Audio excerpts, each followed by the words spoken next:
Hello दोस्तों, examination classes में आपका स्वागत है। आज मैं आप लोगों के लिए बंगाल की खाड़ी शाखा से होने वाली बारिश के बारे में बताऊंगा। चलिए आइए देखते हैं कि बंगाल की खाड़ी शाखा से होने वाली आर्द्र हवाओं से कहां कहां पे और कितनी बारिश होगी उसके बारे में समझते हैं। तो उससे पहले हमें जो है दिशाओं के बारे में थोड़ा जानकारी ले लेना चाहिए। चलिए देखते हैं, इधर ईस्ट, वेस्ट, नॉर्थ, साउथ। अब इनके बीच की दिशाओं के बारे में जानकारी ले लेते हैं। इधर नॉर्थ ईस्ट मीन्स क्या, उत्तर और पूर्व। और इधर के ले लेते हैं तो ये साउथ वेस्ट मतलब दक्षिण पश्चिम। ठीक है, इतना इसी तरीके इनको आप नोट कर लीजिए।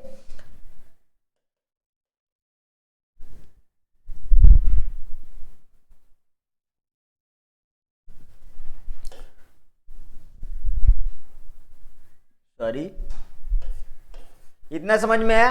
अब देखिए इसके आगे, यहां पे हम देखते हैं कि हिंद महासागर से चलने वाली आर्द्र हवाएं मीन्स अरब सागर शाखा से होने वाली बारिश में पश्चिमी घाट से टकराकर लगभग 250 सेंटीमीटर बारिश होती है। यहीं पे देखिए, यहीं पे हिंद महासागर से आने वाली मतलब जो कि उत्तर पश्चिम में प्रवाहित होने वाली हवाओं में पश्चिमी घाट से टकराने के बाद यहां तो भारी बारिश करते हैं, लेकिन वहीं पे कुछ ही किलोमीटर दूर तमिलनाडु में पश्चिमी घाट से आने वाली हवाओं से बारिश नहीं होती। मीन्स कि जितना जो है कगार वाले पर्वत पे बारिश होती है, मीन्स जो ढाल पे मतलब हवाएं जो ढाल पे चढ़ती हैं और उसमें जो है अपनी नमी छोड़ती चली जाती हैं, वहां जितनी बारिश होती है उसके जस्ट ढाल बराबर होने के बाद फिर से जो मुड़ता है वहां पे बारिश नहीं होती है। इसके प्रीवियस वाले क्लास में मैं इसको बहुत अच्छी तरीके से डिस्कस कर चुका हूं। आज फिर देखिए, हिंद महासागर से बंगाल की खाड़ी से होते हुए इन धाराओं से देखिए ये चले जाते हैं और इधर कोलकाता मीन्स वेस्ट बंगाल से होते हुए दिल्ली तक इससे बारिश होती है, जिसमें यहां पे देखिए शिलांग पठार, मेघालय में शिलांग पठार की 3 श्रेणियां, खासी, गारो, जयंतिया, 3 श्रेणियां खासी, गारो, जयंतिया, जिसमें खासी में सबसे ज्यादा बारिश होती है। वहीं पे देखिए चेरापूंजी, मासिनराम, मेघालय में लगभग कितनी बारिश, 1080 सेंटीमीटर बारिश होती है। बिल्कुल याद कर लीजिए, तीनों पहाड़ों में सबसे ज्यादा खासी पहाड़ी पे बारिश होती है। कहां पे होती है? खासी पहाड़ी पे। और इधर कितना, पश्चिमी घाट में कितना बारिश होती है?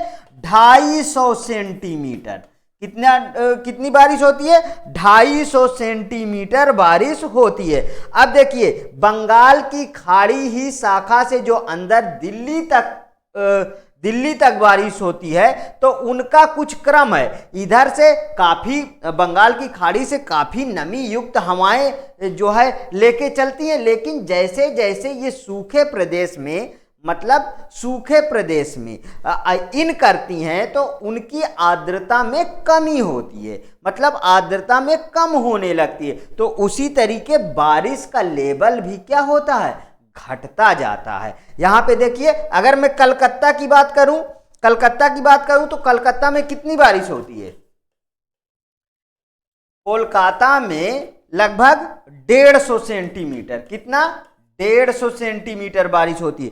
वहीं पे इसके बाद मैं पटना की बात कर दूं तो पटना में कितनी बारिश होती है? 100 सेंटीमीटर। 100 से उसके बाद पटना के बाद क्या पड़ा? इलाहाबाद मीन्स प्रयागराज में कितनी बारिश होगी?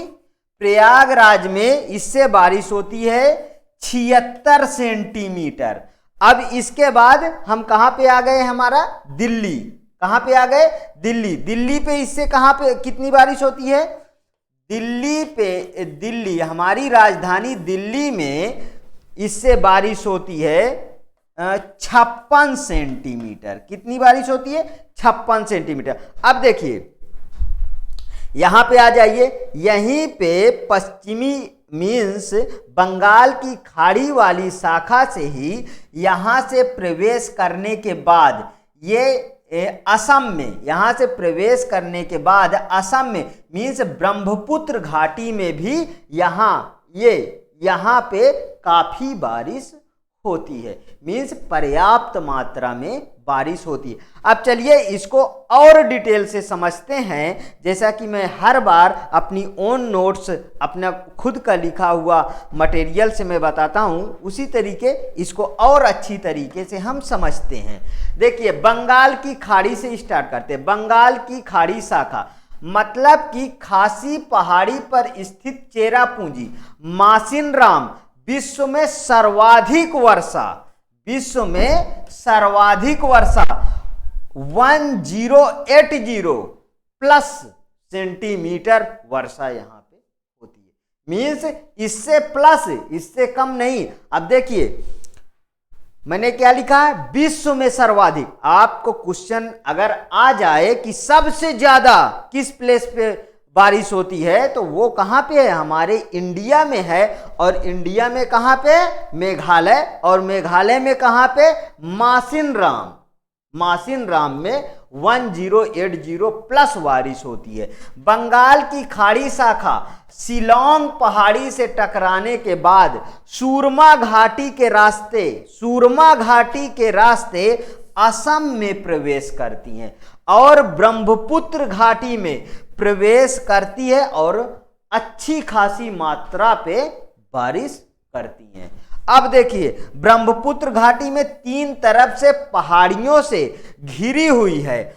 आर्द्र हवाओं को निकलने का रास्ता नहीं मिलता है और वो तेजी से ऊपर उठती हैं। एडियाबेटिक ताप ह्रास, एडियाबेटिक ताप ह्रास होने से अच्छी खासी वर्षा होती है। इसके प्रीवियस क्लास में मैंने एडियाबेटिक ताप ह्रास को अच्छी तरीके से समझाया था, आप प्रीवियस वीडियो देख सकते हैं और जानकारी के लिए। हुगली नदी के मुहाने के पास पश्चिम बंगाल, हाँ मैं एक यहाँ पे क्वेश्चन अराइज करता हूँ। हुगली नदी में पश्चिम से पूर्व को चलने वाली कौन सी नदी है जो हुगली नदी में आके मिलती हैं? प्लीज आप इसे मुझे कमेंट में लिख कर बताइए और किस पठार से निकलती है वो नदी। चलिए आगे देखते हैं। मुहाने के पास पश्चिम बंगाल होते हुए कलकत्ता, पटना, इलाहाबाद, कानपुर होते हुए दिल्ली तक इससे बारिश होती है। बंगाल की खाड़ी से प्राप्त होने वाली हवाओं को नमी पूर्व से पश्चिम की ओर जाने पर घटती रहती है, क्योंकि देखिए जो जहाँ पे समुद्र हैं, महासागर हैं, वहाँ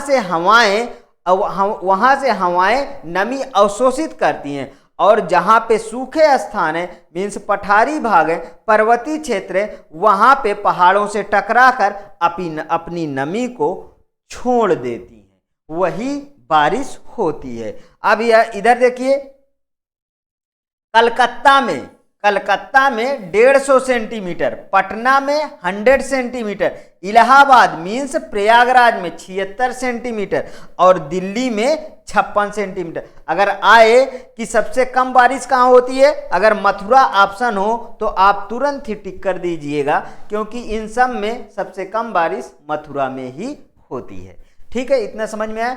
हाँ, अगर थोड़ा क्वेश्चन घुमा फिरा के पूछ ले लद्दाख की बात कर ले तो उधर का क्वेश्चन अलग होगा, उस टाइप के क्वेश्चन में फिर लेह को आप टिक करेंगे। देखिए दिल्ली अंतिम बिंदु है जिसमें बंगाल की खाड़ी से वर्षा होती है, इससे आगे इन हवाओं से वर्षा नहीं होती। इसके प्रीवियस वाले क्लास में मैं बताया हूं कि जो मतलब पश्चिमी विक्षोभ है, पश्चिमी विक्षोभ है, पश्चिमी विक्षोभ की दो शाखाएं हैं। तो एक शाखा जो है हरियाणा, उत्तराखंड, हिमाचल प्रदेश और कुछ उत्तर प्रदेश, यहाँ तक कि पश्चिमी बिहार तक उससे बारिश होती है। प्रीवियस क्लास में उसे भी बता चुका हूँ। राजस्थान की अरावली पर्वत इन हवाओं के मार्ग में पड़ता है, पर आर्द्रता की कमी तथा राजस्थान के गर्म के कारण वर्षा इसमें नहीं होती है। फेरल के नियम के अनुसार उत्तरी गोलार्ध की हवाएं अपने दाहिने मुड़ने का प्रयास करती हैं। उत्तरी गोलार्ध की हवाएं अपने दाहिने मुड़ने का प्रयास करती हैं। यही कारण है कि यह शिवालिक हिमालय की ओर मुड़ती हैं और काफी मात्रा में वर्षा करती हैं। यही प्रायद्वीपीय भारत के उत्तरी भाग पर वर्षा नहीं मिल पाती है, जैसे बुंदेलखंड सूखाग्रस्त क्षेत्र है। बंगाल की खाड़ी की हवाएं पूर्वी तटी पर वर्षा नहीं करती हैं।